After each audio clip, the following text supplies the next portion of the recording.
One आणि paper 2 जसं मी मगाशी म्हणलं, पेपर 1 मध्ये काय असणार आहे, पहिल्या पेपरमध्ये समाजशास्त्र या विषयाचा सैद्धांतिक विचार केलेला आहे. सैद्धांतिक विचार म्हणजे काय, की समाजशास्त्राच्या त्यामध्ये थिअरीज आहेत. वेगवेगळ्या विचारवंतांनी ज्या ज्या थेरीज मांडल्या, प्रत्येक थेरी काही यशस्वी झाली असंच होत नाही, काही थेरीज पुढे जाऊन फेल गेल्या किंवा त्याला आधारभूत धरून लोकांनी नवं संशोधन केलं. त्यामुळं चुकीच्या ठरो अथवा बरोबर ठरो, परंतु प्रत्येक थेरी महत्वाची असते, कारण त्यातनं आपल्याला त्या विषयाचा प्रवास कळत असतो. राईट. तसं बघायला गेलं तर समाजशास्त्र हा थोडासा नवाच विषय आहे. म्हणजे 17व्या-18व्या शतकापासून त्यावर मोठ्या प्रमाणावर संशोधन सुरू झालं. ठीक आहे. आणि त्याचा जो कार्यकाळ आहे तो युरोपमध्ये जे प्रबोधन काळ म्हणतो आपण त्याच्याशी समकक्ष आहे. युरोपमध्ये जो प्रबोधनाचा काळ किंवा रेनेसॉ म्हणतो, तर त्यातूनच या विषयाचा एक प्रकारे उगम झालेला आहे, की समाजाला सुद्धा वैज्ञानिक दृष्ट्या अभ्यासता आलं पाहिजे किंवा अभ्यासलं पाहिजे, ही जी एक गरज निर्माण झाली तेव्हाच्या विचारवंतामध्ये, तेव्हाच्या अभ्यासकामध्ये, त्या गरजेतून, त्या अभ्यासातूनच या विषयाचा एक प्रकारे उगम झालेला आहे. पहिल्या पेपरमध्ये सैद्धांतिक विचार आहे, याचा थेरीज आहेत सगळ्या. या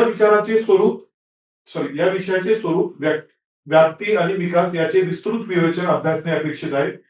समाजाशी निगडीत विविध संकल्पनांचा, सामाजिक संस्थांचा अभ्यास यामध्ये समाविष्ट असून महत्वाचे समाजशास्त्रीय सिद्धांत यात आपल्याला त्याच्यावर भर देण्यात आले. महत्वाचे समाजशास्त्रीय विचारवंत आपल्याला अभ्यासायचे. थोडक्यात सांगायचं झालं तर सदर पेपरच्या अभ्यासातून उमेदवारांमध्ये समाजशास्त्रीय दृष्टिकोन विकसित होणे अपेक्षित आहे. मी परत परत त्यावर येतोय. मुख्य विचार आपला काय, की समाजशास्त्रीय दृष्टिकोन, सोशोलॉजिकल पर्स्पेक्टिव्ह डेव्हलप होणं म्हणजेच या विषयामध्ये तुम्ही गती प्राप्त केली असं त्यामध्ये म्हणता येईल. सर्वसाधारण जे काही लोक असतात त्यांच्यापेक्षा तुमच्या विचारामध्ये हा मूलभूत फरक घडला पाहिजे. पेपर 1 जर आपण पुढे गेलो डिटेलमध्ये तर त्यामध्ये एकूण 10 चॅप्टर्स. पहिला चॅप्टर आहे समाजशास्त्र एक ज्ञान शाखा, म्हणजे एक डिसिप्लिन. ज्ञान शाखा म्हणजे काय, डिसिप्लिन. तर ही ज्ञान शाखा विकसित कशी झाली याचा यामध्ये अभ्यास असणार आहे. मग मी म्हटल्यासारखं की जो प्रबोधनाचा काळ होता 16वा 17वा 18वा शतक जे होता, त्यासोबतच औद्योगिकीकरण म्हणजे इंडस्ट्रियलायझेशन याचाही त्यामध्ये समावेश आहे. या सगळ्या घटनांचा वैज्ञानिक प्रगती असो, इंटेलेक्च्युअल डेव्हलपमेंट, जी काही बौद्धिक क्रांती झाली त्या काळामध्ये प्रबोधनाची, ती असो, मूल्यात्मक क्रांती, फ्रेंच राज्यक्रांतीनंतर जी आपण मूल्य, आता ती काही मूल्य नव्याने शोधली गेली नाहीत, पण त्या मूल्यावरती शिक्कामोर्तब झाला, त्या मूल्यांचा प्रसार झाला. स्वातंत्र्य, समता, बंधुता जे आपण म्हणतो, वैज्ञानिक दृष्टिकोन विकसित व्हायला लागला. धार्मिक बाबीमध्ये जो काही ताठरपणा होता, कट्टरपणा होता, तो कमी व्हायला लागला, ऍटलिस्ट युरोपीय समाजामध्ये. तर या सगळ्या गोष्टींचा कसा प्रभाव पडला समाजशास्त्र हा विषय विकसित होण्यावर. मग अगदी फ्रान्समध्ये रुसो असो, मॉन्टेस्क्यू असो, या लोकांनी जे कार्य केलं, या लोकांनी जे विचार मांडले, जर्मनीमध्ये कार्ल मार्क्स असो, त्याचा एक वेगळा पर्स्पेक्टिव्ह होता. राईट. त्यानंतर मॅक्स वेबर असेल, हर्बर्ट स्पेन्सर असेल, अमेरिकन काही विचारवंत, ब्रिटिश काही विचारवंत, ह्या सर्वांच्या मेहनतीने म्हणा, सर्वांच्या अभ्यासाने म्हणा, सर्वांच्या दृष्टिकोनाने ही शाखा विकसित झालेली आहे. त्याचाच अभ्यास आपल्याला यामध्ये करायचा आहे. भारताच्या दृष्टीने विचार केला तर 19वा आणि 20वा शतक त्या दृष्टीने महत्वाचं आहे. घुरे जे आपल्या भारतीय समाजशास्त्राचे जनक मानले जातात, त्यांचा आपल्याला अभ्यास आहे. त्यांनी नेमकी काय मतं मांडली, एम एन श्रीनिवास असो, ए आर देसाई असो, त्यांचा काय पर्स्पेक्टिव्ह होता, अशी मोजकी बघा. अगदी सिलेबसमध्ये जर नावं आपण बघितली तर मला वाटतं 6 समाजशास्त्रज्ञांचं नाव आहे, ते पुढे नाव येणारच आहे. आणि भारतातील 2-3 जणांची नावं त्या दृष्टीने आपल्याला सांगता येतील. असा एक उल्लेख असलेली 10 नाव आहेत आणि त्यांना सोडून काही नाव अजून आपण अभ्यास करणार. तर समाजशास्त्र ही एक ज्ञानशाखा, एक डिसिप्लिन, एक एज्युकेशन स्ट्रीम म्हणून कशी विकसित झाली त्याचा अभ्यास आहे. नंतर समाजशास्त्र एक विज्ञान. आता विज्ञान, सुरुवातीचे जे समाजशास्त्रीय विचारवंत होते त्यांना अशी इच्छा होती की वैज्ञानिक प्रिन्सिपल डायरेक्ट समाजाला लागू करेल. म्हणजे विज्ञानाचे निष्कर्ष आपण कसे काढतो किंवा वैज्ञानिक शोध कशाला म्हणतो, की काही प्रयोगांती, ऑब्झर्वेशन नंतर, निरीक्षणानंतर माहिती गोळा करू, त्यातनं जे काही निष्कर्ष काढतो. पण विज्ञान ही अशी गोष्ट आहे की तिथे जिथले निष्कर्ष ठाम असतात. विज्ञान ही भौतिक बाबतीबाबत आहे. जैविक बाबतीबाबत आपण ठाम निष्कर्ष जे काढतो ते फार काळजीपूर्वक काढले पाहिजे. म्हणजे जो नियम मी वैज्ञानिक दृष्टीने इतर गोष्टींना लावतोय तोच समाजाला लावता येईल का, याबद्दल मग जे नंतरचे विचारवंत होते त्यांनी प्रश्न उपस्थित करायला सुरुवात केली, की पूर्णतः वैज्ञानिक दृष्टीने याकडे बघता येईल का. कारण मानवी समाज हा भावनावर पण चालू शकतो. ठीक आहे, पण भावना या गोष्टी विज्ञानामध्ये आपण कसं काउंट करणार, किंवा मानवी समाज हा कॉमन सेन्सवर पण चालतो.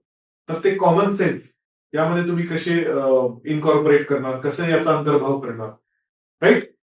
मानवी संबंध जे असतात, आंतरसंबंध, किंवा मानवी ज्या संस्था आहेत, सामाजिक संस्था आहेत, जसं कुटुंब असो, धर्म ही सामाजिक संस्था आहे, जाती व्यवस्था ही एक सामाजिक संस्था आहे, राईट. तर या ज्या संस्था आहेत या काही वैज्ञानिक पायावर आधारलेल्या नाहीयेत. मग त्याला विज्ञानाचे नियम तुम्ही कसे लावणार, असा अत्यंत काय म्हणतात त्याला, वेगवेगळ्या अँगलने, मल्टी डायमेन्शनल म्हणजे बहुमितीय प्रकाराने आपल्याला या विषयाचा अभ्यास करायचा आहे. काही वैज्ञानिक बाबी याला लागू आपण करू शकतो. विज्ञानामध्ये आपण काय करतो, की माहिती गोळा करतो, त्यांचे निरीक्षण करतो, त्या निरीक्षणांती निष्कर्ष काढतो आणि त्या निष्कर्षाला पुन्हा पुन्हा पडताळून पाहतो. समाजशास्त्रामध्ये आपल्याला तेच करायचं. ह्याच्या पुढचा जो चॅप्टर आहे संशोधन पद्धती, तर संशोधन पद्धतीमध्ये तेच आहे, वेगवेगळ्या पद्धतीच्या संशोधन पद्धती आहेत. म्हणजे काही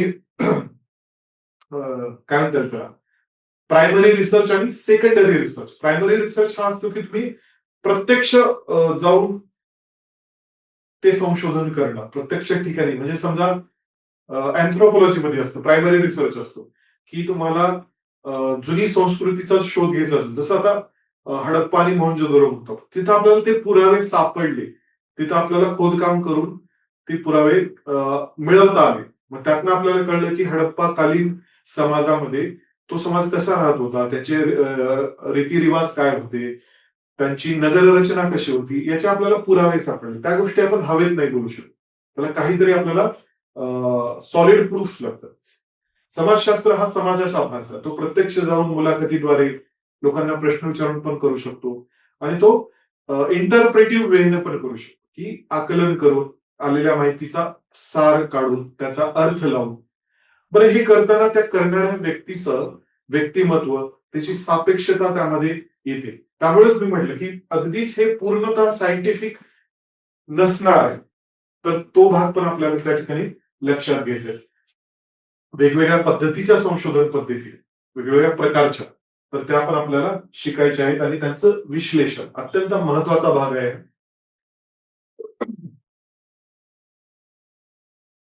मी मगाशी जसं म्हणलं की समाजशास्त्रीय विचारवंत, तर हे विचारवंत नाव उल्लेख असलेले हे 6 विचारवंत आहेत. कार्ल मार्क्स आहे, एमिल दुर्खिम आहे, Max Weber, Talcott Parsons, Robert Merton आणि मीड. हे 6 जे युरोपीय विचारवंत आहेत, त्यांचा आपल्याला, कारण त्यांचं कार्य खूप मोठं आहे ह्या विषयासंदर्भात. ठीक आहे. आता यातले काही, आता बघा, समाजशास्त्रीय ज्या काही थिअरीज आहेत त्या थिअरीजचे पण डिव्हिजन्स आहेत. काही थिअरीज फंक्शनलिस्ट आहेत, म्हणजे प्रकार्यवादी. मराठीमध्ये जर तुम्ही सिलेबस बघाल तर तुम्हाला ते शब्द लक्षात येतील. मी म्हटल्याप्रमाणे जेव्हा तुम्ही एखादा ऑप्शनल घेता तर त्या ऑप्शनलची जी काही परिभाषा आहे, परिभाषा म्हणजे काय, टर्मिनॉलॉजीज, त्या टर्मिनॉलॉजी सोबत आपण कम्फर्टेबल होणं गरजेचं आहे, राईट. जसं आता मी म्हटलं की फंक्शनलिस्ट थिअरी, फंक्शनलिझम, तर त्याचा अर्थ काय तो आपल्याला कळला पाहिजे. किंवा कॉन्फ्लिक्ट थिअरी, कॉन्फ्लिक्ट म्हणजे काय, संघर्षवादी. कार्ल मार्क्स जो होता तो संघर्षवादी विचारांचा, म्हणजे तो त्याचं म्हणणं होतं की समाज हा संघर्षावर उभा राहिलेला असतो. मग त्याची ती क्लास थिअरी, मग त्यामध्ये वर्ग ही जो विशेषतः औद्योगिक क्रांतीनंतर ही जी कॉन्फ्लिक्ट थिअरी आहे त्याबद्दल जास्त काम कार्ल मार्क्सने केलेलं आहे, की मजूर वर्ग आणि मालक वर्ग यांच्यातला संघर्ष. तो म्हणायचा की प्रत्येक गोष्टी ही त्या वर्ग संघर्षाशी रिलेटेड असते. त्यानंतर मॅक्स वेबरच्या काही थिअरीज आपल्याला अभ्यासायची आहेत. एमिल दुर्खिमची आत्महत्येसंदर्भातली थिअरी आहे जी फार फेमस आहे. ठीक आहे. सुसाईड थेअरी म्हटली जाते त्याला. आता त्याचा संदर्भ आपल्याला बघा. मुख्यतः अभ्यासाची पद्धत अशी असली पाहिजे की पहिल्या पेपरमधल्या थेरीज आणि दुसऱ्या पेपरमध्ये भारतासंदर्भाचा अभ्यास. तर या थेरीज भारताला कशा लागू करतायत? म्हणजे जेव्हा शेतकरी आत्महत्येसंदर्भातील प्रश्न असेल तेव्हा तुम्हाला एमिल दुर्खीम आठवला पाहिजे. जेव्हा भारतातील वर्ग संघर्षाबद्दल काहीतरी प्रश्न असेल तेव्हा तुम्हाला कार्ल मार्क्स आठवला पाहिजे.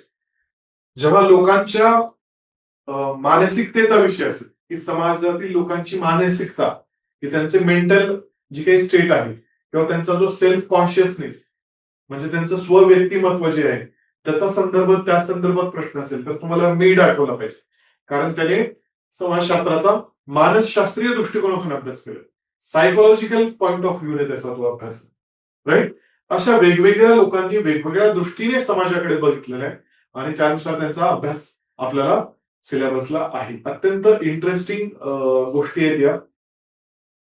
जर तुम्हाला रस निर्माण झाला आणि आय होप की तो व्हावा, कारण ह्या विषयाकडे इररेस्पेक्ट ऑफ एक्झाम प्रत्येकाने मला वाटतं की या गोष्टींचा अभ्यास केला पाहिजे. एक्झाम तर आहेच आणि आपल्याला एक्झाम पॉइंट ऑफ व्ह्यूनच तयारी करायची आहे, परंतु इररेस्पेक्टिव्ह ऑफ युअर जे काही बघा स्पर्धा परीक्षा म्हणजे आपण यशासाठीच प्रयत्न करत असतो, परंतु यश मिळेलच, ते मिळो न मिळो तुमच्यामध्ये जे काही व्हॅल्यू ऍडिशन होणार आहे या विषयामुळे ते प्रचंड असते. आणि इथून पुढचा जो काळ असणार आहे तो अशा विशिष्ट विषयांच्या अभ्यासांचाच असणार. सो या हे 6 विचारवंत आणि त्या 6 विचारवंतांचे जे काही सिद्धांत आहेत, म्हणजे जसं मी एमिल दुर्खीमची सुसाईड थेअरी म्हटली तशीच त्यांची डिव्हिजन ऑफ लेबर म्हणजे काय कामगारासंदर्भातलं जे काही किंवा कार्यासंदर्भातलं जे काही त्यांचे सिद्धांत आहेत तोही आपल्याला अभ्यासायचा आहे. हे 6 व्यक्ती सोडून अजूनही काही विचारवंत आहेत त्यांचाही पुढे संदर्भ येत राहीलच. त्यानंतरचा पॉइंट आहे स्तरीकरण आणि गतिशीलता. आता स्तरीकरण हा शब्द बघा मी मगाशी जे म्हणले की टर्मिनॉलॉजी. आता एखादा व्यक्ती काय म्हणेल की भारतामध्ये जाती व्यवस्था आहे, भारतामध्ये जातीय भेदाभेद आहे. तर एखादा सोशलॉजीचा विद्यार्थी काय म्हणेल जातीच्या आधारावर भारतामध्ये स्तरीकरण झालेलं आहे समाजाचं. तर स्तरीकरण किंवा स्ट्रॅटिफिकेशन जे इंग्लिशमध्ये त्याला सोशल स्ट्रॅटिफिकेशन म्हटलं जातं.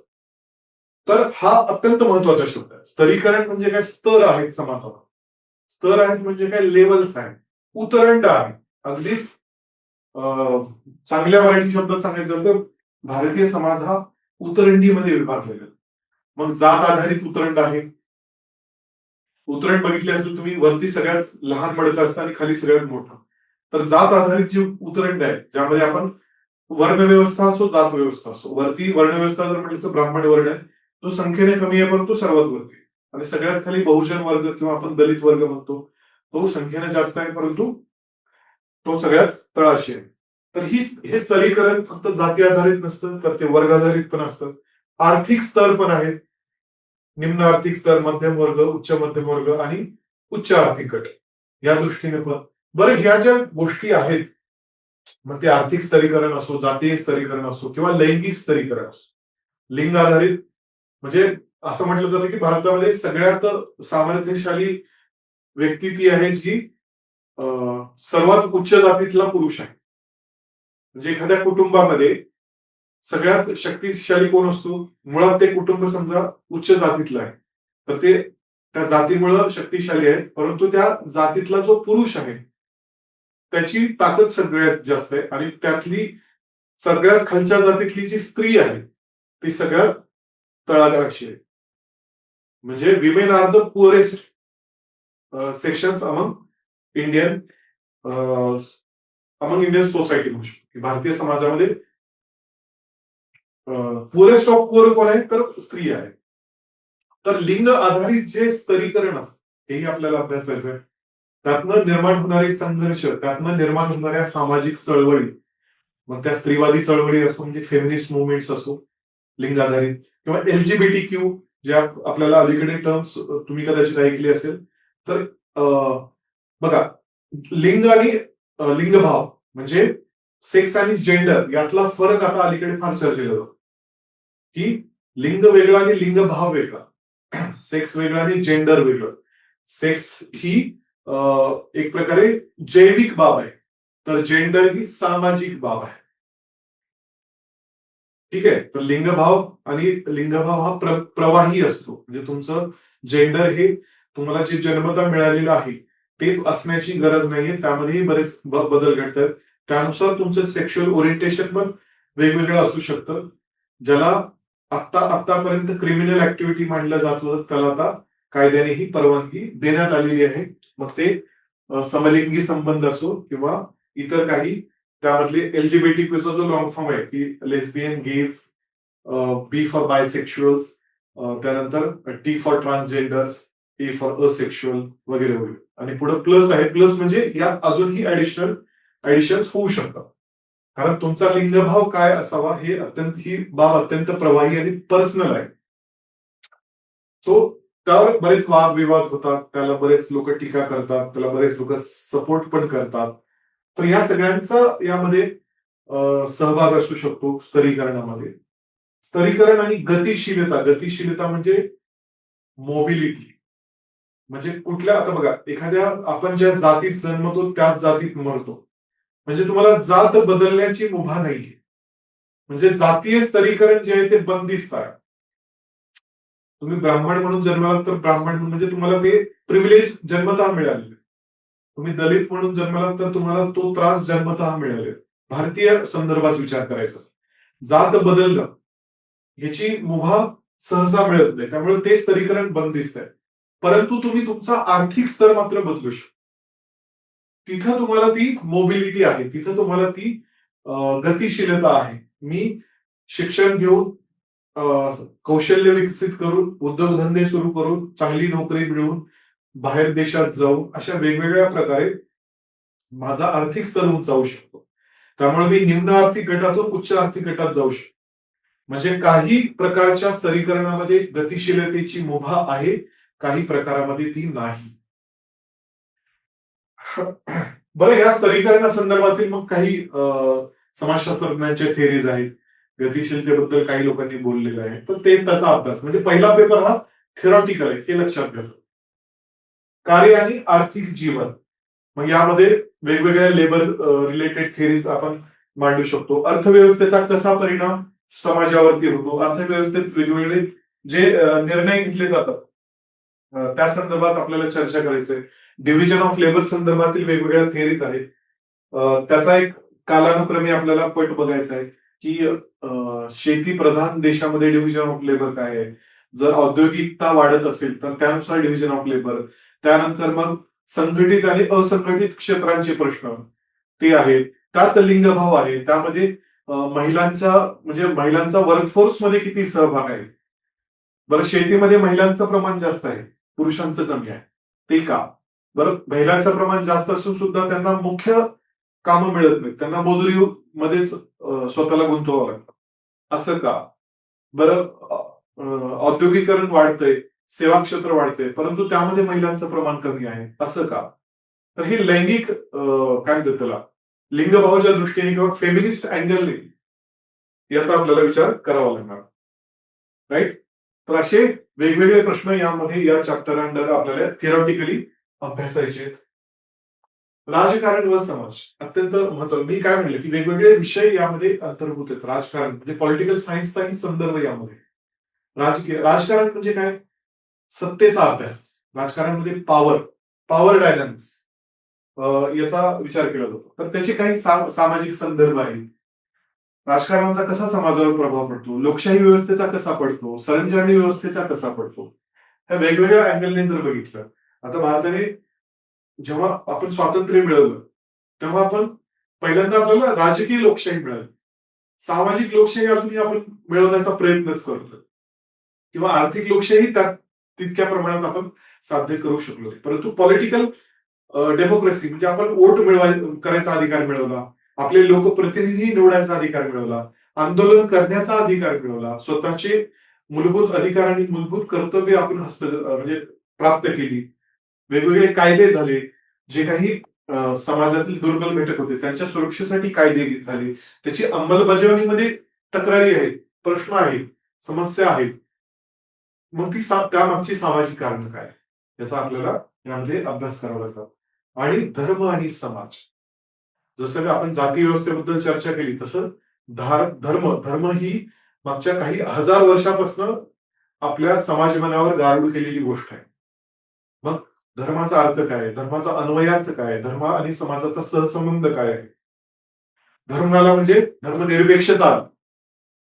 मग धर्म आणि धर्मनिरपेक्षता याचं विवेचन काय आहे? आता अलीकडेच एक प्रश्न आलेला की भारतातील विवाह संस्थेचं पावित्र्य कमी होत चाललं. The sacrament nature of marriage system is diminishing. कारण विवाह हा भारतामध्ये धार्मिक विधी आहे. त्या धार्मिक विधीचा त्यावर असलेला धर्माचं प्राबल्य हे आता कमी होत चाललंय. पवित्रता कमी होत चालली म्हणजे काय? विवाह संस्थेची पवित्रता. तर पवित्रता ही कन्सेप्टच धार्मिक आहे. धर्माशी निगडीत आहे. काय पवित्र आणि काय अपवित्र हे आपण धर्माचा आधार देऊन सांगतो. राईट? त्यामुळे पवित्रता कमी होणं म्हणजे सेक्युलरायझेशन ऑफ मॅरेज. राईट? म्हणजे लग्न संस्थेचं धर्मनिरपेक्षीकरण होत आहे. मग त्यात आंतरधर्मी विवाह वाढत आहेत, आंतरजातीय विवाह वाढत आहेत, रजिस्टर मॅरेजेस वाढत आहेत, डिव्होर्सचं प्रमाण वाढत आहे. कारण आधी असं मानलं जायचं की लग्नच्या गाठी स्वर्गात बांधल्या जातात किंवा लग्न हे 7 जन्माचं एक प्रकारचं काय म्हणता येईल त्याला कॉन्ट्रॅक्ट आहे. पण डिव्होर्सचं प्रमाण वाढतंय याचा अर्थ या कॉन्ट्रॅक्टचे काही धागे आहेत ते थोडेसे सैल झालेले आहेत. आता लोक हे बघतात की आपण एकमेकांशी किती अनुरूप आहोत. कम्पॅटिबिलिटी आता जास्त महत्वाची झाली आहे. त्यात महिला शिक्षण आणि स्वतःच्या पायावर उभं राहण्यामुळे त्यांना त्यामध्ये जास्त से आलेला आहे आणि जी की फारच प्रागतिक गोष्ट आहे, फारच अभिनंदनीय गोष्ट आहे. आधी जसं आर्थिक अवलंबित्व असल्यामुळे बऱ्याच स्त्रिया लग्न संस्थेला बांधील होत्या. आता तसं नाहीये. तुमचा सन्मान आणि तुमचं स्वतःचं जे काही आत्मसन्मान जर गमावावं लागत असेल तर म्हणजे त्या विवाहातील त्या पार्टनरने स्वतःच पुरता निर्णय घेतलेला कधीही जास्त योग्य आहे. राईट? तर हे चित्र बदलत आहे. धर्माचा आणि समाजाचा जो काही अजूनही पण धर्माचं प्राबल्य मनावर तितकं कमी झालेलं नाही. उलट काही वेळी ते वाढताना पण दिसतं. जेव्हा राजकारण आणि धर्माची सांगड होते, धार्मिक आधारावर जेव्हा वोटिंग पॅटर्न डिसाईड होते. म्हणजे भारताच्या संदर्भात तुम्ही बघाल तर भारतातल्या ज्या राज्य स्तरावरच्या निवडणुका असतात त्या जातीय आधारावर होतात आणि नॅशनल लेवलच्या निवडणुका बऱ्याचदा धार्मिक आधारावर पण होतात. तर हे जे बायफर्केशन आहे किंवा हे जे धर्माचा आणि जातीचा असलेला प्रभाव आहे तो आपल्याला अभ्यासाचा धर्माच्या थिअरीज आहेत की धर्माचा उगम कसा झाला, ही धर्माची सुरुवात कशी झाली. काही लोकांनी डिव्हाइन थिअरी मांडलेली आहे, काही लोकांनी वेगवेगळ्या थिअरी. आंबेडकरांचं त्याबद्दलचं विवेचन आपल्याला बघायचं आहे, गांधींचं काय मत होतं ते बघायचं. त्या असं वेगवेगळ्या लोकांचा पर्स्पेक्टिव्ह त्याबद्दल बघायचं. राईट? आंबेडकरांनी ब्रोकन मेन थिअरी म्हटली होती की ब्रोकन मेन म्हणजे काय, जे पराभूत पुरुष आहेत किंवा पराभूत समाज घटक आहेत त्यांना लोकांनी तळागाळाशी म्हणजे धार्मिक जी काही आपली उतरंड आहे त्यामध्ये खालच्या स्तरावर त्यांची तिथं मांडणी केली आणि आपण स्वतः त्यांनी सत्ता त्यावर प्रस्थापित केली. तर अशा वेगवेगळ्या थिअरीज आपल्याला यामध्ये अभ्यासायच्या आहेत. आणि 9वा चॅप्टर आहे नातेसंबंधांच्या पद्धती, किनशिप सिस्टीम्स. किनशिप म्हणजे काय, नातेसंबंध. तर यामध्ये मुख्यतः आपल्याला हे 3 chapter kinship, marriage and family म्हणजे विवाह संस्था, कुटुंब व्यवस्था आणि नातेसंबंध हे अत्यंत महत्वाचे चॅप्टर्स आहेत. कारण अगेन आपल्या रोजच्या जगण्याशी संबंधित आहे. कुटुंब असो, कुटुंबाचे प्रकार. मग भारतामध्ये कुटुंब हे मुख्यतः जॉईंट फॅमिलीज होत्या, परंतु अलीकडे तुम्ही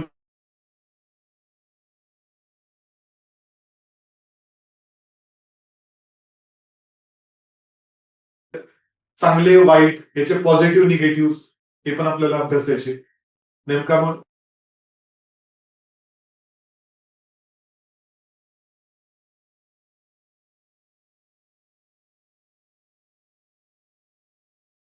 आहे. राईट? विवाह संस्थेचं मी मागाशी म्हटलं की धर्माचं प्राबल्य त्यावरचं कमी होत चाललंय. बरं, विवाहाला तर लोक पर्याय म्हणून लिव्ह इनचा पर्याय निवडतात. बरं ते लिव्ह ला कायदेशीर अजून मान्यता पूर्णतः मिळालेली नाही. पण लिव्ह इन मध्ये राहणाऱ्यांना कायदेशीर संरक्षण त्यासाठी आंदोलनं चालू आहेत. त्यासाठी लोक पेटिशन टाकत असतात. नातेसंबंध भारतामध्ये वेगवेगळ्या ठिकाणी वेगवेगळ्या पद्धतीचे नातेसंबंध आहेत. इव्हन कुटुंब पद्धतीमध्ये पण पितृसत्ताक पद्धती, मातृसत्ताक पद्धती. बहुतांश भारतामध्ये पितृसत्ताक पद्धती आहे, परंतु केरळमधील नायर समुदाय असो किंवा इकडे नॉर्थ ईस्ट मध्ये गारो खसी जैतिया ज्या आदिवासी समुदाय आहेत त्यामध्ये मातृसत्ताक पद्धती बघायला मिळते. त्यानंतर काय म्हणता येईल आपल्याला मोनोगामी आणि पॉलिगामी म्हणजे एक पती पत्नीत्व आणि बहुपती पत्नीत्व यानुसार पण विवाहाचे प्रकार पडू शकतात. पॅट्रिलिनियल, पॅट्रिलोकल असे शब्द पण म्हणजे ह्या टर्मिनॉलॉजीज आहेत. स्त्री विवाहानंतर पतीच्या घरी जाते त्याला पॅट्रिलोकल म्हणतात. जर पुरुष विवाहानंतर स्त्रीच्या घरी येत असेल तर त्याला मॅट्रिलोकल म्हणता येईल. असं फार कमी प्रमाणात दिसतं भारतामध्ये. पण आता नवा प्रकार आलेला आहे निओ लोकल. कारण लग्नानंतर तो नवरा आणि बायको दोघ जण निघतात आणि पुण्याला येऊन स्थायिक होतात. कारण त्यांचं उपजीविका पुण्यामध्ये असते. तर आपली दोघांचीही घरं सोडून जेव्हा ते तिसऱ्या घरी नवी ठिकाणी जातात त्याला निओ लोकल म्हणतात. तर हा जो सामाजिक बदल आहे हा आपण जनरली ऑब्झर्व्ह करत असतो. फक्त त्याला सैद्धांतिक स्वरूपात आपल्याला मांडता आलं पाहिजे. त्याला समाजशास्त्राच्या शब्दांमध्ये त्या परिभाषेमध्ये आपल्याला लिहिता आलं पाहिजे. आणि आधुनिक समाजातील सामाजिक बदल. आता आधुनिक जेव्हा म्हणतो मॉडर्नायझेशन आणि पोस्ट मॉडर्नायझेशन, आता तर आपण पोस्ट ट्रूथ जगात जगतो. सत्याच्या पलीकडच्या जगात जगतो. त्यात एआय वगैरेची तंत्रज्ञान, आर्टिफिशियल इंटेलिजन्सचा काय प्रभाव होतोय, सोशल मीडियामुळे काय बदल झालेला आहे, इंटरनेट क्रांती आणि डेटा क्रांती, माहितीच्या विस्फोटामुळे नेमका समाजातील आंतरसंबंधामध्ये आणि सामाजिक संस्थांवर काय परिणाम झालेला, हा सगळा अभ्यास, सामाजिक समस्या आपण कुठपर्यंत सोडवलेल्या आहेत, अजून काय नवे चॅलेंजेस, नव्या तंत्रज्ञानाबद्दल, नव्या तंत्रज्ञानासोबत, नव्या बदलांसोबत नव्या समस्याही निर्माण होत असतात. आता ऑनलाईन जे सगळे आपले व्यवहार होतात त्यातनं सायबर क्राईम्स होतात, ट्रोलिंग होतं, सायबर फ्रॉड्स होतात, महिलांना त्रास दिला जातो, लैंगिक त्रास दिला जातो, मॉर्फिंग होतं फोटोचं, व्हिडिओज एआय थ्रू आता बनवले जात आहेत, राईट. तर अशा वेगवेगळ्या पद्धतीने नव्या नव्या समस्या निर्माण होत आहेत. त्या समस्यांचा उहापोह आपल्याला यामध्ये करायचा आहे. हा आपला एकंदर पहिल्या पेपरचा ओव्हरव्ह्यू होता. आता ही जे आपण थेरॉटिकली शिकणार आहोत सगळ्या विचारवंताचे मत, सगळ्या विचारवंतांचे सिद्धांत ते आपल्याला लागू करायचे भारतीय संदर्भात. त्यामुळे आपला पुढचा पेपर असणार आहे पेपर 2च्या अभ्यासक्रमात भारतीय परिप्रेक्ष्यात समाजशास्त्राचा विचार करण्यात आले. समाजशास्त्राचाच विचार आहे परंतु भारतीय म्हणजे टेस्ट केस म्हणून इंडिया आहे. ठीक आहे, आपण जे सगळ्या थेरीज शिकले त्या आता इथे इंडियाला अप्लाय करायचे.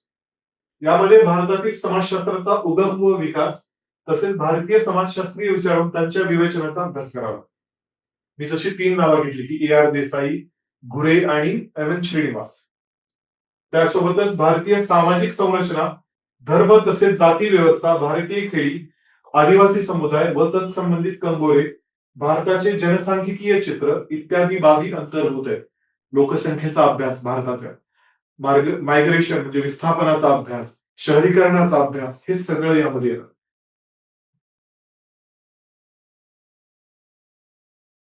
त्यामध्ये 3 घटक आहेत आपल्या पेपर 2 मध्ये, अ, ब, क आणि अ, ब आणि क. अ मध्ये भारतीय समाजाची ओळख, भारतीय समाजाच्या अध्ययनाचे परिप्रेक्ष्य म्हणजे काय की भारताचा जो काही भारतात जो समाजशास्त्राचा विकास झालेला आहे तो कसा झालेला. मग त्यामध्ये मी मगाशी म्हटलेली घोरे, एम एन श्रीनिवास आणि ए आर देसाई या तिघांच्या नावांचा आणि त्यांच्या थिअरीचा अभ्यास त्यामध्ये येणार आहे. आणि वसाहतवादी राजवटीचा भारतीय समाजावरील परिणाम म्हणजे एक अशी आपली एक फिक्शन स्टोरी होऊ शकते की भारतात इंग्रज आलेच नसते तर भारताचं चित्र कसं दिसलं असतं, राईट. तर किंवा भारत आज कसा असला असता तर प्रचंड काहीतरी वेगळं चित्र असलं असतं. कदाचित चांगलं असलं असतं कदाचित, पण मागास असण्याची शक्यता जास्त होती. जसं मिडल ईस्ट म्हणा किंवा जे काही इतर मागास देश आपण म्हणतो. कारण इंग्रज हे त्यांच्यासोबत इंग्रज आले भारताचं शोषण करण्यासाठी, पण ते करण्यासाठी त्यांना इथं प्रगती करावी लागली. त्यांना वेगवेगळ्या गोष्टी इंट्रोड्यूस कराव्या लागल्या. आधुनिक शिक्षण, शिक्षण, इंग्रजी भाषा, दळणवळणाची साधने, रेल्वे, पोस्ट, टेलिग्राफ अशा विविध गोष्टी त्यांना इथे आणाव्या लागल्या. त्यांची पॉलिटिकल सिस्टीम, त्यांची प्रशासकीय व्यवस्था, या सगळ्या अँगलने जर बघितलं तर बऱ्यापैकी आपण त्या गोष्टीनंतर पुढे स्वातंत्र्यानंतरही फॉलो केलेल्या. एक त्यांनी आपल्याला स्ट्रक्चर दिलं. बरं, त्यांच्या येण्याने आणि त्यांच्या पॉलिसीजमुळे, त्यांच्या धोरणामुळे भारतीय समाजामध्ये बराच फरक पडला. मग आदिवासी समुदायावर काय फरक झाला, दलित समुदायावर काय फरक झाला, भारतातल्या इतर ज्या उच्च जाती होत्या त्यांच्यावर काय फरक झाला, जाती व्यवस्थेवर आणि धर्मव्यवस्थेवर काय फरक. कारण इंग्रज आले तशी भारतामध्ये सुद्धा हळूहळू औद्योगिकरणास सुरुवात झाली. त्यामुळे जे काही आधी जातपातीचे जे काही भेदाभेद होते, औद्योगिकरणानंतर ते आणि नागरीकरण सुरू झालं पर्याय, त्यातनं ते हळूहळू कमी होत गेली. गांधीजी खेड्याकडे चला म्हणायचे, आंबेडकर शहराकडे चला म्हणायचे, कारण दोघांचे पर्स्पेक्टिव्ह भिन्न होते. गांधींचा पर्स्पेक्टिव्ह होता की खेडी ही स्वयंपूर्ण असली पाहिजे. भारतामध्ये जी बलुतेदारी सिस्टीम होती ती त्यांना वाटायची की भारताने प्रत्येक खेड हे स्वयंपूर्ण असलं पाहिजे, स्वयंरोजगार तिथे निर्माण झाला पाहिजे आणि विस्थापनाची आवश्यकता नाही भासली पाहिजे. तेच आंबेडकरांचं मत होते की खेडी ही विषमतेचे आगार आहे. खेड्यामध्ये जातीय विषमता आणि जातीय जे काही अॅट्रॉसिटीज आहेत त्या मोठ्या प्रमाणावर होतात. शहरामध्ये तुलनेने ते कमी होतं. त्यामुळे तुम्ही शहरामध्ये अनभिज्ञता असते, अनॉनिमिटी असते. एकाची जात दुसऱ्याला माहीत होण्याचं कारण नसतं. शहरं गतिमान असतात. शहरामध्ये काय म्हणता येईल त्याला, हे सगळे जे काही खेड्यातली जी काही विषमतेची मुळं असतात ती तितक्या प्रमाणात नसतात. मी असं म्हणत नाही की पूर्णतः नसतात, परंतु फरक भरपूर आहे. सो वसाहतवादी राजवटीमुळे वेगवेगळ्या समाज घटकावर आणि वेगवेगळ्या सामाजिक संस्थांवर कसा परिणाम झालाय तो आपण यामध्ये अभ्यासणार आहोत. हा आपला विषयाचा पहिला पार्ट आहे, पेपर 2 चा. पेपर 2 चा पार्ट ब आहे, भारतातील सामाजिक संरचना. त्यामध्ये बघा, ग्रामीण व कृषक सामाजिक संरचना. भारतात अजूनही मला वाटते 68% समाज हा खेड्यामध्ये राहतो. नाही, 68% आय थिंक शेतीमध्ये इन्व्हॉल्ड आहे आणि बहुतांश जनता ही ग्रामीण भागातच राहते. तर ग्रामीण आणि शहरी हे जे भेदाभेद होते ते आता हळूहळू पुसट होत चाललेले आहेत. तर तो बदल तो पण आपल्याला अभ्यासायचा आहे. भारतीय खेड्यावरती एम एन श्रीनिवास यांचं संशोधन आहे, तेही अभ्यासायचं आहे. जाती व्यवस्था आपण बऱ्यापैकी आता विवेचन केले. जाती व्यवस्थेचा उगम, जाती कुठून आल्या. मी मग जसं म्हणलं की डिवाइन थिअरी आहे. ही डिवाइन थिअरी काय सांगते, म्हणजे दैवी सिद्धांत जो मनुस्मृतीमध्ये मला वाटतं मांडलेला आहे. मनुस्मृतीमध्ये त्याचा आय एम नॉट शुअर, मनुस्मृतीमध्ये नाही, तो ऋग्वेदातल्या पुरुष सूक्तामध्ये. पुरुष सूक्तामध्ये असं लिहिलंय की ब्राह्मण हे ब्रह्माच्या मुखातून आले, बाहूमधून क्षत्रिय आले, मांड्यामधून वैश्य आले आणि तळपायातून शूद्र आले. तळपाय हे भारतीय संदर्भात अपवित्र म्हणलं जातं. कुणाला पाय लागला तर आपण पाया पडतो, कारण अपवित्र अवयव आपण दुसऱ्याला स्पर्श अशा पद्धतीने त्याकडे बघितलं जातं. परंतु तीच म्हणजे जातीव्यवस्थेच्या थिअरीज, जसं आंबेडकरांची थिअरी होती ब्रोकन मेन थिअरी, तशी दैवी थिअरी काय होती की हा जातींचा उगम दैवी आहे. त्यामुळे व्हायचं काय की हजारो वर्ष दलित जातींनी सुद्धा मान्य केलं की हे दैवीच आहे. कारण ज्या गोष्टी दैवी आहात त्याला प्रश्न करायचा नसतो, असं आपल्याकडे काय म्हणतात त्याला अलिखित नियम असतो. त्यामुळे त्याचा उगम, त्याचा विस्तार, विकास आणि जाती व्यवस्थेचं सध्याचं काय चित्र आहे एकंदर, त्याचा अभ्यास आपल्याला यामध्ये करायचा आहे. भारतातील आदिवासी समुदाय, जेव्हा भारत स्वतंत्र झाला त्यावेळेस प्रश्न उद्भवला की आदिवासींचं काय करायचं. ते जंगलात राहणारे होते, त्यांना मुख्य प्रवाहात सामील करून घ्यायचं की त्यांना त्यांची स्वतंत्र संस्कृती तशीच जपू द्यायची, त्यांना मुख्य प्रवाहाशी जोडू द्यायचं नाही. पण दोन्ही विचार आलं. घोरेंनी सांगितलं की त्यांना पूर्णपणे मुख्य प्रवाहात आणा. आणखीन एक मला वाटते अमेरिकन की ब्रिटिश जे काही विचारवंत होते ते म्हटले की नाही, त्यांना त्यांचं स्वतंत्र राहू द्या. नेहरूंनी या दोघांचे हे केले आणि मधला मार्ग काढला की इंटिग्रेशनचा. काही बाबतीत आपण त्यांना मुख्य प्रवाहात आणू, त्यांना शिक्षण देऊ, आरोग्याच्या सुविधा देऊ, कौशल्य प्रदान करू आणि त्या योगे आपण त्यांना मुख्य प्रवाहात आणू, उपजीविकेची साधनं प्रदान करू, उद्योगधंद्याची संधी उपलब्ध करू. परंतु त्यांची जमीन, त्यांची जंगलं, त्यांची संस्कृती ही मात्र अबाधित राहिली पाहिजे. नंतर विकासाच्या नावाखाली आपण त्यालाही नख लावलेला आहे. परंतु मुख्यतः नेहरूंचं धोरण जे पंचशील धोरण म्हणून प्रसिद्ध आहे, तर ते या संदर्भात. तर आदिवासी समुदाय, आदिवासी कुणाला म्हणायचं इथपासून प्रश्न आहे, त्याचे काही निकष आहेत. राईट? तर ते निकष आपल्याला माहीत हवेत. आता बरेच लोक आंदोलन करतात की आम्हाला एसटी मध्ये प्रवेश द्या. महाराष्ट्रामध्ये धनगर समुदायाचं आंदोलन असतं. तर ते निकष जर त्या निकषात जर बसत असतील तर त्यांना द्यायला हरकत नाही. भारतातील सामाजिक वर्ग, ठीक आहे, वेगवेगळे वर्ग भारतामध्ये आहेत. भारतामधली वर्ग व्यवस्था आपल्याला यातून अभ्यासता येईल. भारतातील नातेसंबंध पद्धती, यामध्ये भारतीय कुटुंब व्यवस्था पाश्चात्य देशांच्या तुलनेत आपली कुटुंब व्यवस्था प्रचंड वेगळी आहे. कौटुंबिक मूल्य, आशियाई देशांची कौटुंबिक मूल्य ही भिन्न आहेत पाश्चात्य देशांपेक्षा. त्यांचा तुलनात्मक अभ्यास. त्यानंतर कुटुंब व्यवस्थेमध्ये कसा बदल होत गेला ते पण अभ्यासायचं आपल्याला. उदारीकरणानंतर म्हणजे 1991 साली जे आपण लिबरलायझेशन आणलं, एलपीजी धोरण जे म्हणतो, उदारीकरण, खाजगीकरण आणि ग्लोबलायझेशन म्हणजे जागतिकीकरण. तर विशेषतः जागतिकीकरणानंतर काय प्रभाव पडला भारतीय कुटुंब व्यवस्थेवर, भारतीय विवाह संस्थेवर, भारतीय नातेसंबंधावर, तो आपल्याला त्यामध्ये अभ्यासायचा आहे. सेम धर्म आणि समाज, जसे तिकडे पहिल्या पेपरला चॅप्टर होते तसेच आपल्याला दुसऱ्या पेपरमध्ये, फक्त आता हे भारतीय संदर्भात. आता जर तुम्ही जस्ट झालेली निवडणूक बघाल तर निवडणुकीचाही ऑब्झर्वेशन करून आपल्याला बरेच निष्कर्ष काढतात की भारतामध्ये वोटिंग पॅटर्न ठरतो कसा. तर बरेच वेळा शेवटी ते जातं की आपल्या जातीचा उमेदवार, आपल्या धर्माचा उमेदवार, या अँगलनं पण बरेचदा मतमतांतर होतात. तर धर्म आणि समाजाचं जे काही अतूट नातं आहे त्यावर आपल्याला भाष्य करायचं आहे. त्यातूनच धर्मनिरपेक्षता, भारतीय धर्मनिरपेक्षता आणि पाश्चात्य धर्मनिरपेक्षता यामध्ये फरक आहे. तो फरक आपल्याला अभ्यासावा लागेल.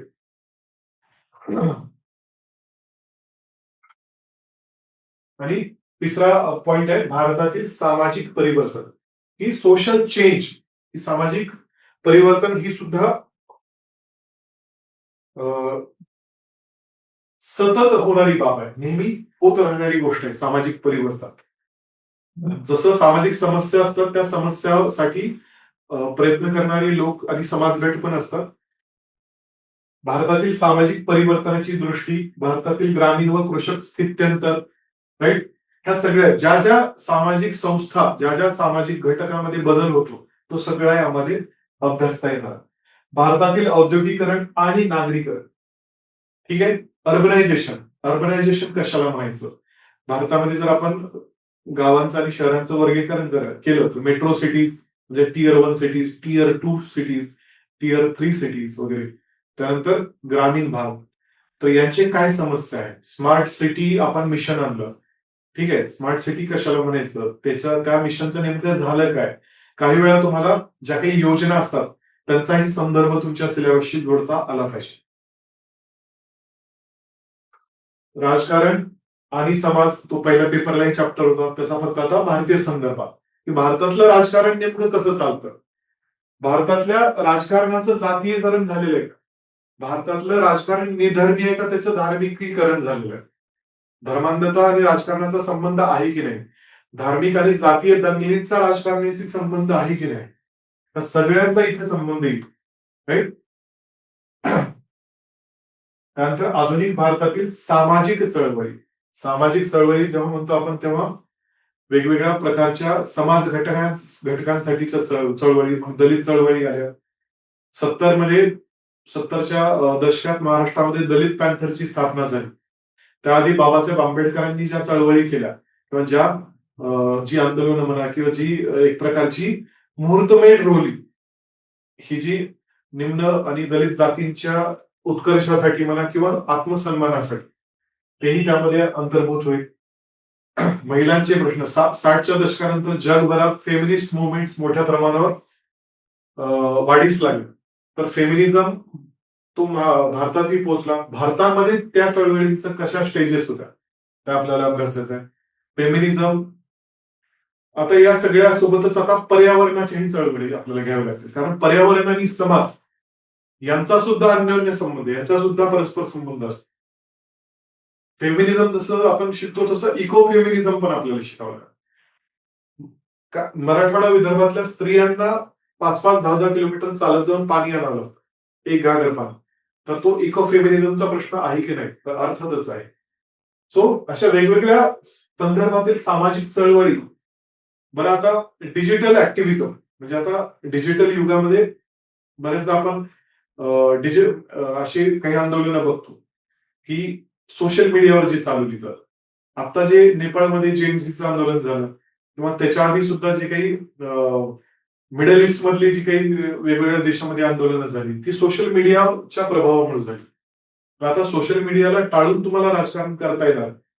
प्रत्येक पक्षाचा एक आयटी सेल असतो. तर पक्ष दबाव गट आधी जे फिजिकल फॉर्म मध्ये ग्राउंडवर असायचे ते आता सोशल मीडियामध्ये टोळक्याने ट्रोल करत असतात. ठीक आहे. तर त्यामुळे सोशल मीडिया असो, इंटरनेट असो, आर्टिफिशियल इंटेलिजन्स असो, म्हणजे एखादा स्पष्ट खरा व्हिडिओ असून सुद्धा आता लोक म्हणतात की नाही हे एआय जनरेटेड. तर या गोष्टी आधी असं वाटायचं की माहिती जेव्हा खूप जास्त लोकांपर्यंत पोहोचेल तेव्हा सत्य कळणं सोपं होईल. उलट ते आता अवघड झाले. लोकसंख्या गतितत्व म्हणजे पॉप्युलेशन किंवा डेमोग्राफिक डायनॅमिक्स.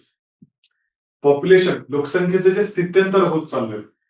भारत आता आज घडीला जगातला सर्वाधिक लोकसंख्येचा देश. जेव्हा आता आपलं जनगणना होईल तेव्हा ते क्लिअरली आपल्याला कळेलच. परंतु हे डायनामिक जे लोकसंख्येमध्ये प्रमाण कुणाचं पुरुषांचं आणि स्त्रियांचं प्रमाण किती आहे. स्थलांतरामध्ये पुरुषांचं, शहरी स्थलांतरामध्ये पुरुषांचं प्रमाण जास्त का आहे. ग्रामीण स्थलांतरामध्ये स्त्रियांचं प्रमाण जास्त का आहे, कारण विवाहामुळे. तर हे सगळे सामाजिक प्रश्न. लोकसंख्येमध्ये शेतकरी वर्ग किती प्रमाणात आहे, त्यांच्या समस्या. अशा वेगवेगळ्या अँगलने आपल्याला लोकसंख्येचा अभ्यास, स्थलांतराचा अभ्यास करता आला पाहिजे. डेमोग्राफिक डिव्हिडंड म्हणजे काय, लोकसंख्या शास्त्रीय लाभांश म्हणजे काय की भारतामध्ये सध्या तरुणांची संख्या जास्त आहे. वर्किंग गट जो काही कार्यक्षम गट आहे, कार्यरत गट आहे, वयवर्ष 15 ते 59 हा जो गट आहे तो मोठ्या प्रमाणावर आहे. डेमोग्राफिक डिव्हिडंड म्हणजे इकॉनॉमीमध्ये हा जो जास्त मोठ्या प्रमाणावर गट असतो त्याचा आर्थिकदृष्ट्या देशाला फायदा होतो की नाही, तो फायदा झाला पाहिजे. तो होत नसेल तर म्हणजे आपला स्ट्रक्चरल प्रॉब्लेम आहे, आपला सिस्टेमिक प्रॉब्लेम आहे. आणि सामाजिक स्थित्यंतराच्या समस्या. हे जे सामाजिक स्थित्यंतर चालू आहे यातून उद्भवणाऱ्या नव्या नव्या समस्या किंवा ऑलरेडी अस्तित्वात असलेल्या समस्या. त्यात सामाजिक दुर्बल घटक असो, जातीय दुर्बल, धार्मिक अल्पसंख्याक, जातीय दलित आणि इतर बहुजन जाती, त्यासोबतच महिलांचे प्रश्न, लहान बालकांचे प्रश्न, वृद्धांचे प्रश्न, कामगारांचे प्रश्न, लैंगिक जी आयडेंटिटी, लैंगिक ओळख वेगळी असणाऱ्यांचे प्रश्न, एलजीबीटीक्यू त्यांचे प्रश्न, असे सगळे त्यामधल्या समस्या आणि त्यावरच्या जे काही उपाययोजना आपण देऊ शकतो, त्यावर विचार करू शकतो, ऍटलिस्ट थेरोटिकली त्याची चर्चा यामध्ये. तर जसं मी म्हटलं प्रमाणे की पहिला पेपर थेरीज आहेत सगळ्या.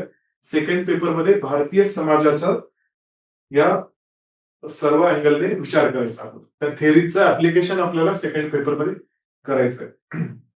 तर हा एकंदर आपला पूर्ण सिलेबस आहे. सिलेबस एकदा डोळ्याखालून घातल्यानंतर, पूर्णतः त्याचं आकलन केल्यानंतर तुम्हाला या मुद्द्यावर पण विचार करावा लागेल की समाजशास्त्राच्या तयारीसाठी महत्वाचं काय. किमान 6 महिने आधी तुम्ही तयारीस प्रारंभ करावा. ठीक आहे, शक्य असेल तर 1 वर्ष आधी करा, काही प्रॉब्लेम नाही. शक्य नसेल तर प्री एखाद्याचं असतं की आता मी 3 महिने प्रीसाठी प्रयत्न करेन, प्री झाल्यानंतर मग मी मेन्सचा अभ्यास करेन. ठीक आहे, प्रत्येकाची वेगळी केस असते त्यानुसार. परंतु प्रीच्या आधी तुमचा मेन्सचा सिलेबस पूर्ण झालेला कधीही चांगला. पूर्व परीक्षा आधी किमान 2 वेळेस संपूर्ण अभ्यासक्रमाचे वाचन आवश्यक. म्हणजे एकदा वाचन आणि एकदा रिव्हिजन. मोजकी परंतु दर्जेदार संदर्भ ग्रंथ. मी सांगणार आहे तुम्हाला कोणती संदर्भ ग्रंथ आहे. तयारी दरम्यान उत्तरे लिहिण्याचा सराव आवश्यक आहे. उत्तरे तज्ञ शिक्षकांकडून वेळोवेळी तपासून घ्या. म्हणजे बघा, एक कॉमन सेन्स आहे की तुमचं मेन्सचे मार्क कशावर असणार आहे, तुमच्या लिहिलेल्या उत्तरावर, ना की तुमच्या डोक्यात असलेल्या उत्तरावर, ना की तुम्हाला किती नॉलेज आहे, ना की तुम्ही किती सफाईदारपणे बोलू शकता.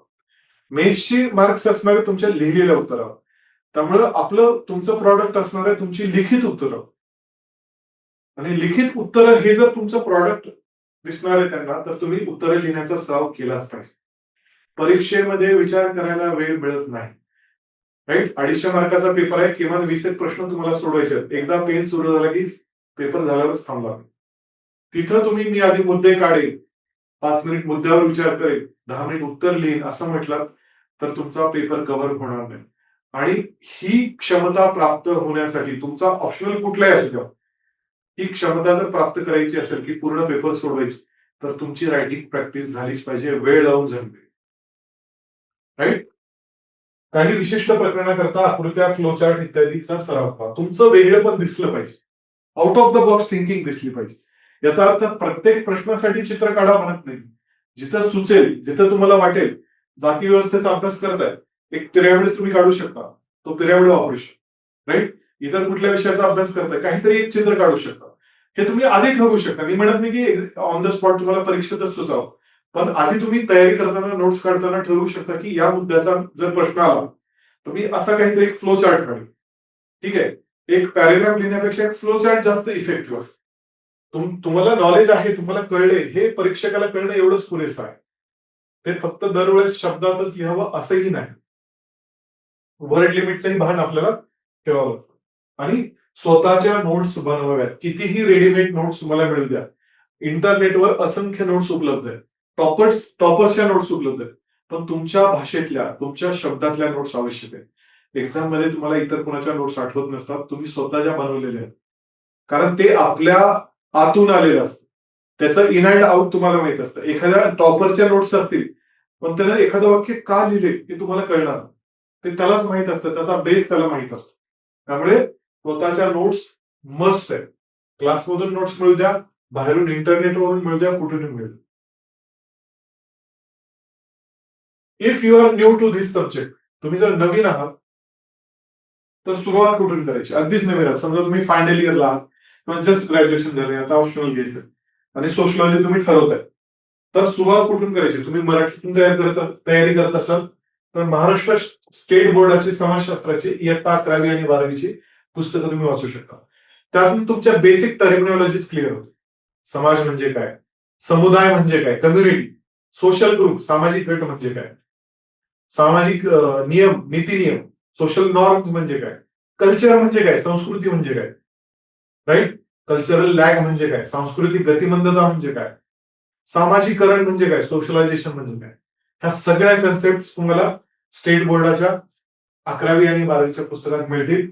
आणि NCERT sociology class 11, class 12, if you are preparing in English, then एनसीईआरटीचे 11th आणि 12thचे सोशलॉजीचे बुक्स तुम्ही वाचू शकता. खूप साध्या सोप्या भाषेमध्ये त्यांनी कन्सेप्ट समजावून दिलेले. मी तर म्हणेल की ज्यांना कुणाला तयारी करायची त्यांनी आधी ही 2 पुस्तकं वाचावी. मराठीत करत असाल तर स्टेट बोर्डाची पुस्तकं, इंग्लिशमध्ये करत असाल तर एनसीईआरटीची 2 पुस्तकं. राईट? रेफरन्स बुक्स पेपर 1 साठी मराठीमध्ये तयारी करणाऱ्यांसाठी डॉक्टर प्रदीप आगलावे यांनी हे असं म्हणता येईल की यांनी समाजशास्त्रावर अनेक पुस्तकं लिहिली. तर यांची बरीच पुस्तकं उपलब्ध आहेत. समाजशास्त्र नावाचा त्यांचा थेअरी बेस्ड, आपण जो पहिला पेपरमध्ये थेअरीज बघितला, त्याच्या रिलेटेड पुस्तक आहे समाजशास्त्र नावाचं. डॉक्टर प्रदीप आगलावे. मूलभूत समाजशास्त्रीय विचार होते. सुरुवातीला शब्द आहे मूलभूत, फंडामेंटल सोशिओलॉजिकल थिंकर्स. त्यांचंच पुस्तक आहे प्रदीप आगलावेचं. आपण जी नावं घेतली, मार्क्स, डुर्खीम असो किंवा आपले भारतातले जे विचारवंत आहेत समाजशास्त्रातले, त्यांचाही आपल्याला यामध्ये समावेश मिळेल. त्यामुळे हे पुस्तक पण महत्वाचं आहे. YCMU Yashwantrao Chavan open university, मुक्त विद्यापीठाची BA पुस्तकं समाजशास्त्राशी रिलेटेड असलेली अत्यंत सुंदर पुस्तक आहेत. तीही तुम्ही रेफर करू शकता. जे इंग्लिशमध्ये वाचणार आहेत, इंग्लिशवाल्यांचे भरपूर मटेरियल आहे. हरलॉम्बस यांचं 2 पुस्तक आहेत, एक खूप मोठं आहे, एक लहान आहे. मोठं पुस्तक जे मोर दॅन 1000 पेजेसचं आहे सोशलॉजीवरचं, त्यातली मोजकी चॅप्टर्स आपल्याला करावी लागतील. मी असं म्हणणार नाही की पूर्ण पुस्तक वाचा, आणि एक छोटं पुस्तक आहे ते मात्र तुम्ही वाचू शकता. सोशोलॉजिकल थिअरी बाय रिट्झर नावाच्या लेखकाचं सोशोलॉजिकल थिअरी नावाचं पुस्तक आहे. त्यानंतर capitalism and modern social theory by Anthony Burden. आणि जसं मराठीवाल्यांना मी यशवंतराव चव्हाण मुक्त विद्यापीठाची पुस्तकं सांगितली, तसं इंग्लिशमध्ये तयारी करणाऱ्यांना इग्नूची जी पुस्तकं आहेत, इंदिरा गांधी ओपन युनिव्हर्सिटी जी आपण म्हणतो त्याला, Indira Gandhi national open university मुक्त विद्यापीठ जे आहे नॅशनल लेवलचं आपलं, त्यांची पुस्तकं ऑनलाईन अवेलेबल असतात. सोशिओलॉजीची, त्यातले काही मोजके चॅप्टर्स जेव्हा आपण प्रत्यक्ष तयारीला लागू, जेव्हा आपले मार्गदर्शन क्लास सुरू होतील, तेव्हा डिटेलमध्ये सांगण्यात येईल की कोणत्या चॅप्टरसाठी म्हणजे कुठल्या सिलेबस मधल्या कुठल्या पॉईंटसाठी कुठलं नेमकं मटेरियल वाचायचं, याचं एक डिटेलमध्ये, किंवा मी डिटेलमध्ये पण एक व्हिडिओ बनवेन, तेव्हा आपण त्या संदर्भात चर्चा करूया की सिलेबस आणि एक्झॅक्ट मटेरियल याचं आपल्याला कनेक्शन लावता येईल की हा जाती व्यवस्था असेल किंवा सोशलायझेशन असेल किंवा धर्म आणि राजकारण असेल, तर या संदर्भात नेमकं कुठलं चॅप्टर असेल, कुठल्या पुस्तकात, हे आपण त्यावेळेस त्याचं डिटेलमध्ये अनालिसिस करू. आणि लोकांच्या नोट्स आपल्या क्लासमध्ये मराठी आणि इंग्रजी या दोन्ही भाषेमध्ये सोशिओलॉजीचा क्लास असणार आहे. मराठी जे एमपीएससी साठी तयारी करतायत आणि युपीएससी जे मराठी मीडियम मधून देत आहेत त्यांच्यासाठी रेडी पूर्णतः प्रत्येक चॅप्टर वर प्रत्येक पॉइंट वरती नोट्स तयार असतील आणि प्रत्येक भाषेमध्ये मराठीवाल्यांना मराठीमध्ये मार्गदर्शन मिळेल, इंग्रजीवाल्यांना इंग्रजीमध्ये मार्गदर्शन, त्यामध्ये काही प्रॉब्लेम. तर लोकांच्या नोट्स पण तुम्हाला, कारण बघा नोट्स ही गोष्ट अशी असते की तुम्ही 5 पुस्तकं नाही वाचू शकत, पण मी नोट्स काढताना 5 पुस्तकातून रेफरन्स घेऊन काढू शकतो. मी एखादा ऑनलाईन रेफर करू शकतो मटेरियल. भारतामध्ये सोशिओलॉजिकल बुलेटिन नावाचं मॅगझिन येतं, तर त्यातनं मी काही संदर्भ घेऊ शकतो, किंवा करंट अफेअर्सवर पण लक्ष ठेवायचं आपल्याला. बघा तुमचं उत्तर एनरिच करण्यासाठी तुम्हाला उदाहरणं देता आली पाहिजे. ती उदाहरणं जर तुम्ही व्यवस्थित दिली तर तुमचं उत्तर इतरांचं उत्तर फक्त थेरॉटिकल होईल, तुमचं उत्तर हे प्रॅक्टिकल होईल. थेरी प्लस एक्झाम्पल्स या दृष्टी. त्यामुळे पेपर 2चं मटेरियल बघूया आपण. अगेन डॉक्टर प्रदीप आगलावे यांचं भारतीय समाज संरचना व समस्या नावाचं पुस्तक आहे. ही आपल्याला पेपर 2 साठी खूप उपयोगी पडू शकतं मराठीतून तयारी करणाऱ्यांसाठी. भारतातील सामाजिक चळवळी हे डॉक्टर घनश्याम शहांचं पुस्तक आहे. तर ही दोन पुस्तकं आणि यशवंतराव चव्हाण विद्यापीठाची काही पुस्तकं, त्यातले काही रेफरन्सेस, असं करून आपण पेपर 2 कव्हर करू शकतो. भारतीय समाज हा अभ्यास तुम्हाला GS1 साठी पूर्णतः कामाला येणार आहे, त्यामुळे तो तुमचा वेळ वाचेल. एसए साठी कामाला येणार आहे, एथिक्स साठी कामाला येणार आहे, आणि पेपर 2 आणि पेपर 3 GSचे त्यासाठी सुद्धा काही पॉईंटसाठी तिथं उपयोगी ठरणार आहे. इसेन्शियल सोशिओलॉजी नावाचं एक पुस्तक आहे जे नितीन सांगवान, मला वाटतं IAS आहेत ते, त्यांनी पेपर 1 साठी एक पुस्तक लिहिलंय, इसेन्शियल सोशिओलॉजी पार्ट 1 आणि इसेन्शियल सोशिओलॉजी पार्ट 2, हे पेपर 2 साठी पूर्ण सिलेबस त्यांनी कव्हर केलाय.